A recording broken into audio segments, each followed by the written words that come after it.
Right, so hello and welcome back to Books and Things, and welcome to another video. And today I'm going to be introducing Our Mutual Friend by Charles Dickens, the next pick for the Mega Dickens Readalong.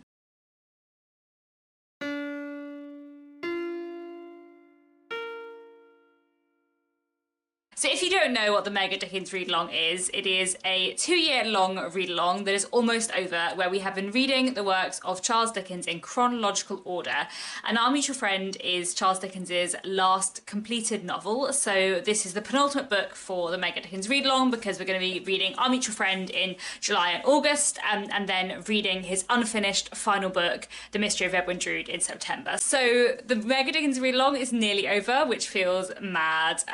This has been going on for 2 years and has been such fun, and I can't believe it's nearly done, but we do have a couple of books left. So as I said, we're going to be reading Our Mutual Friend, Charles Dickens's last completed novel, in the months of July and August. There is no more set schedule than that. As always with the Mega Dickens Readalong, start when you like, finish when you like. Just read it at your own pace, and we'll be discussing it over on the Discord server, which I'll link down below. I'll also link down below other videos about the Mega Dickens Readalong to give you a sense of what this is. So before I get into giving you many reasons why you should read this glorious book, let me tell you a bit about what it is about. So Our Mutual Friend was first published serially in monthly parts between 1864 and 1865. And it's really at its heart a novel about London, and a novel about the River Thames and money and all the people connected by these things. At the start of the novel, a man called Mr. Harmon dies, and old Mr. Harmon has made a massive fortune in dust, in rubbish. He has collected vast mounds of rubbish and dust, and by sorting through the rubbish and the debris of London, he has managed to find things that are worth things, sell things on, and collect this huge fortune. And at the beginning of the novel, he dies and leaves his fortune to his only son, who is abroad, on the condition that his son marries a woman that he has picked out for him. The son travels back to England to claim his bride and his fortune, but then his body washes up in the River Thames. He's found drowned, and we follow everything that happens from this point onwards.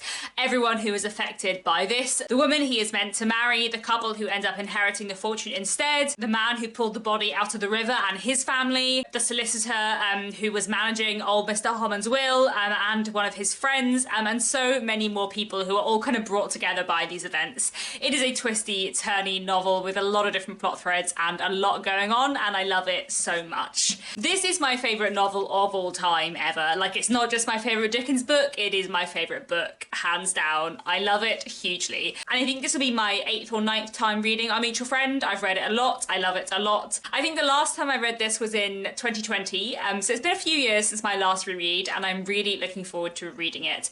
I'm going to be listening to the audiobook narrated by Mira Sial, who's really great. I've listened to that audiobook once before, and I think it's really fantastic, so I'm really excited to listen to that again. This is, as I said, my favourite novel of all time, so I am massively looking forward to reading it again, and just experiencing it all again, because I love it so much. I mean, you can tell from the edition that I have of this book how many times I have read this book and just how much I love it. So let me give you 15 reasons why you should read Our Mutual Friend. Yes, there are 15 reasons. Sometimes in these introductory Mega Dickens read-along videos I have given you 5 reasons, sometimes I've given you 10, but this is my favourite book of all time, so obviously I have 15 reasons for you, because, you know, there are so many reasons why you should read Our Mutual Friend. Number 1 is the atmosphere. Our Mutual Friend is a hugely atmospheric book. It is so grim and gritty, and as I said, it's all set around the River Thames, and the kind of atmosphere of the River Thames, and especially in the kind of like gritty, grimy river scenes that take place in communities that live right on the river and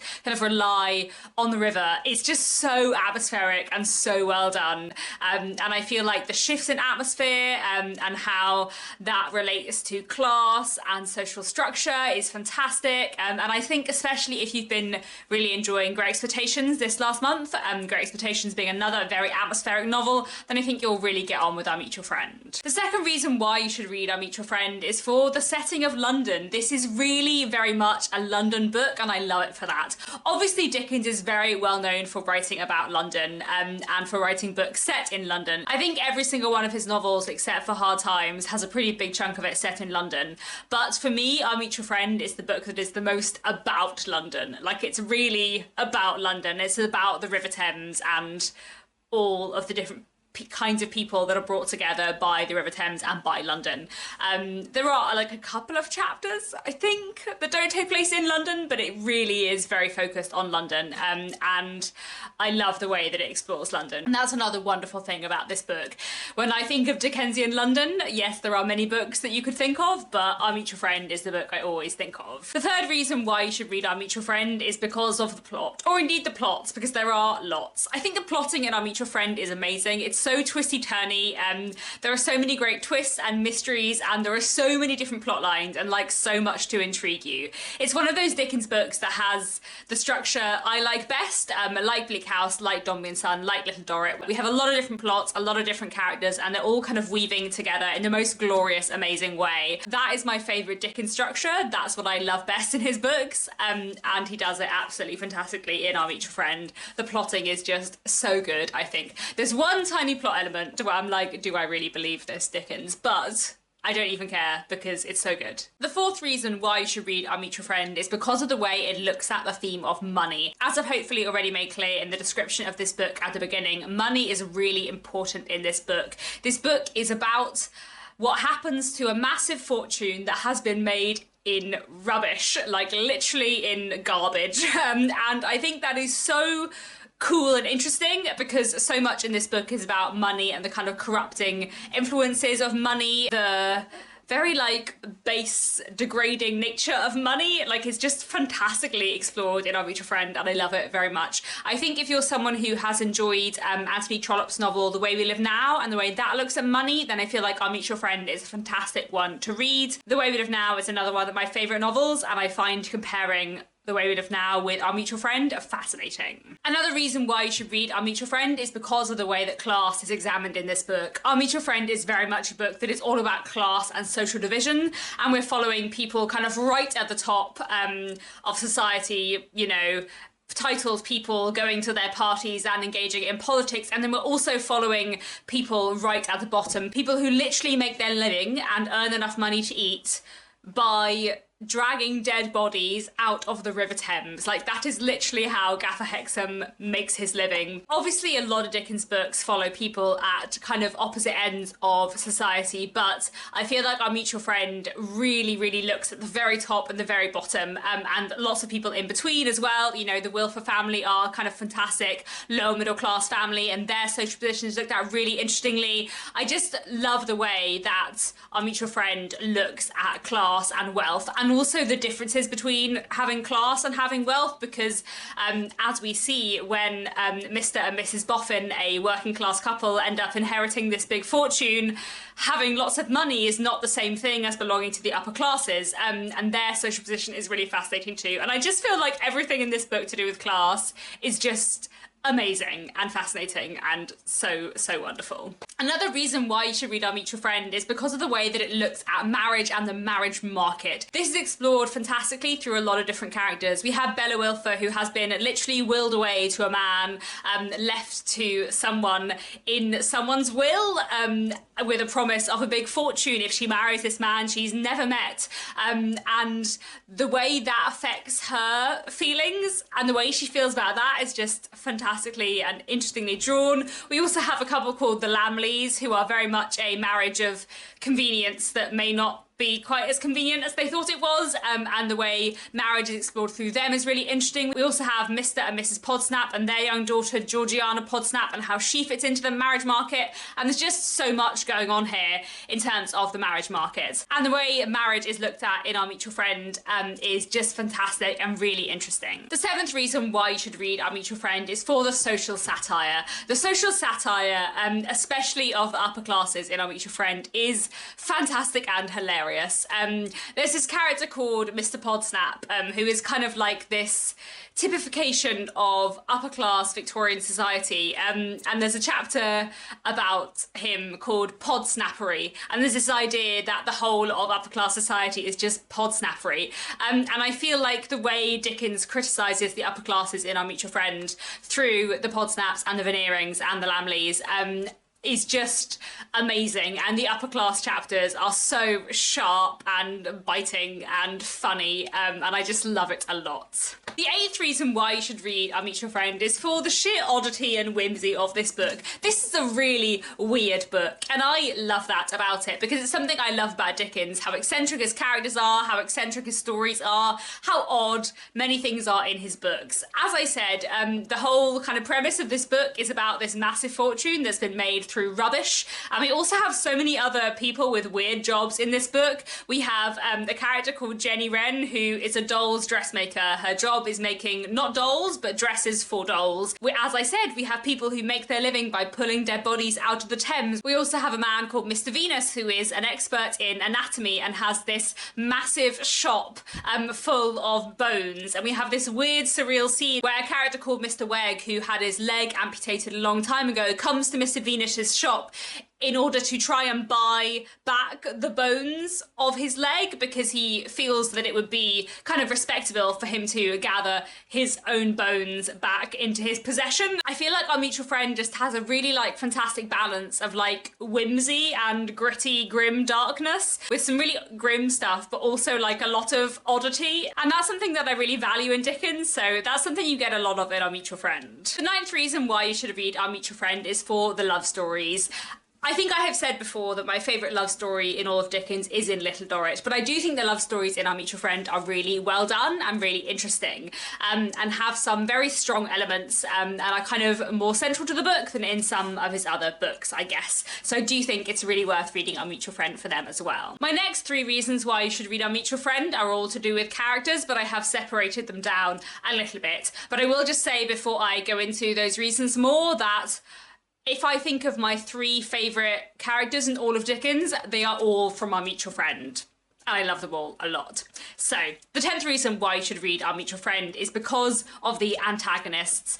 I feel like I can't say too much about the antagonists because it's not immediately clear who all the antagonists are, but the antagonists in Our Mutual Friend, and one of them in particular, is just amazing and like one of my favourite characters ever, and I just feel like the antagonists in Our Mutual Friend are done so superbly and are so fantastically, complexly, amazingly drawn. And the 11th reason why you should read Our Mutual Friend is for the protagonists, I know, but I feel like there are so many great protagonists in Our Mutual Friend, and especially thinking of Lizzie Hexam and Bella Wilfer, the 2 central female characters who are really, really important main characters in this book and who I love a lot. I feel like they are so fascinating and so interesting, and Lizzie Hexam especially is just amazing. But I also love the male protagonists as well. Mr. Rokesmith is really interesting, and Eugene Wrayburn is fantastic, and Eugene Wrayburn is a really interesting, complex, messy character who feels for me like the culmination of the sort of like James Harthouse, Sidney Carton trajectory we've seen developing over Dickens's career. These kind of careless young men who don't care about anything, but maybe what if they found something to care about a little bit? And Eugene Wrayburn is so well done. And the 12th reason why you should read Our Mutual Friend is for all the other characters, the side characters and the middle characters. Like, there are so many characters in Our Mutual Friend, and they're kind of all amazing. I love the whole of Bella's family. They are fantastic to read about. The Lamleys are amazing. The Podsnaps, the Veneerings, Mr. Tremlow, I love the Boffins. They are amazing. Sloppy, Mr. Venus, Mr. Wegg. Like, there's so many amazing characters in it. And I haven't even mentioned Jenny Wren, who may be my favourite character who has ever existed. I love Jenny Wren, the doll's dressmaker, so much, and I think she is amazing, and I'm so excited to reread Our Mutual Friend and meet her again. And the 13th reason why you should read Our Mutual Friend is because of the way Dickens looks at gender in this book. I obviously speak about gender in relation to Dickens quite a lot because that is one of my favourite interests. I did my dissertation at university on how gender presentations change over time in the course of Dickens's career, and I do feel like for me Our Mutual Friend is a really key and fascinating book in terms of looking at how Dickens depicts gender and gender roles. Like I said, I love the character of Lizzie Hexam, and Lizzie Hexam is, I think, probably Dickens's most interesting female protagonist, and Lizzie Hexam is a character that like early Dickens would just never have written. Like if you read Dickens's early novels, he could never at that point in his career have written a character like Lizzie Hexam. But you get to Our Mutual Friend and Dickens can write about Lizzie Hexam, who is this fantastic character who is in some ways very subversive of gender roles. Well, in a lot of ways, very subversive of gender roles. I mean, in some ways she does fit into this Victorian idea of like a female moralising influence, but there are also a lot of ways in which she very much doesn't, and in which Dickens uses Lizzie Hexam to kind of subvert certain things about Victorian gender roles in a way that I really, really like. There is so much more I could say about gender in A Mutual Friend. I haven't even mentioned Bessie Higden, another great character for subverting gender roles in the Victorian period. I guess for me, I have often heard people say that Dickens can't write female characters, and I just think that people who say that have never read Our Mutual Friend, because I just think Lizzie Hexam is the best, and Jenny Wren is also the best, and Bessie Higden is also the best, and Bella Welfer is sometimes the best and sometimes not the best, but that is fine. I just think that gender in Our Mutual Friend is fascinating. Then the 14th reason why you should read Our Mutual Friend is because it is his last finished novel, and for me it really does feel like a culmination of his whole career. Like I said, I do feel like the way Dickens writes about gender and gender roles changes a lot over the course of his career, and that has really developed by Our Mutual Friend, but to be honest, everything that you see Dickens doing in his career, I feel like it has come to the pinnacle in Our Mutual Friend. Like the plotting is so good, the characterization is so good, his writing is so good, and he's kind of like experimenting between past and present tense in some chapters in a really interesting way. His social satire is so good, the plots are so good, like the pacing for me is fantastic, and I just love everything about it, and it does really feel like the culmination of his career. And don't get me wrong, I feel like if he had finished The Mystery of Edwin Drood and written more books, they might have been even more amazing, but I do feel like it's really wonderful that he wrote this book and finished it last, because I do think it is absolutely fantastic. And also, slight side note, but I do really love the fact that Dickens's two final completed novels are called Great Expectations and Our Mutual Friend, because Great Expectations and Our Mutual Friend are two really good titles for like the whole body of Dickens's work and like most of his novels. Like a lot of his novels revolve around people who may or may not have like financial expectations, or like where they're going to go in society, and a lot of his books look at social mobility, and so many of his books revolve around like mutual friends and people meeting people who have met other people and whose plots like interweave with other people's plots. So I really enjoy his last two titles because they feel very like Dickensian. And the 15th reason why you should read Our Mutual Friend is just because it is the best. It is the best, in my subjective opinion, but also it is just the best. It's the best Dickens, it's the best book ever, and it's kind of underrated as well. Like I feel like so many people have read A Tale of Two Cities or Oliver Twist or Great Expectations, but less have read Our Mutual Friend, and it is, as I said, the best. This is my favourite book of all time. I really recommend it to everyone. And I also do feel like I have had quite a good like success rate with recommending Our Mutual Friend to people. Like, I'm sure there are some people who haven't enjoyed Our Mutual Friend, but in general, when I recommend Our Mutual Friend to people, they say, oh, I really loved that, which I feel like is not the case with every Dickens book, or indeed every book I recommend, but I feel like Our Mutual Friend has a pretty good success rate, because as I said, it is the best. So there we go. Those are 15 reasons why you should read Our Mutual Friend. It is amazing, and I'm so excited to reread it, and I can't believe the Mega Dickens Read-Along is almost over. However, we do have this book left for the next 2 months, July and August, and then we will also have the final half novel, The Mystery of Edwin Drood, to read, and I'm really looking forward to rereading that as well, because it's been a very long time since I last read it. Do let me know down in the comments, are you going to be taking part in the Mega Dickens Read-Along over the next couple of months? That's all for now. Thanks very much for watching, and I'll be back very soon with another bookish video.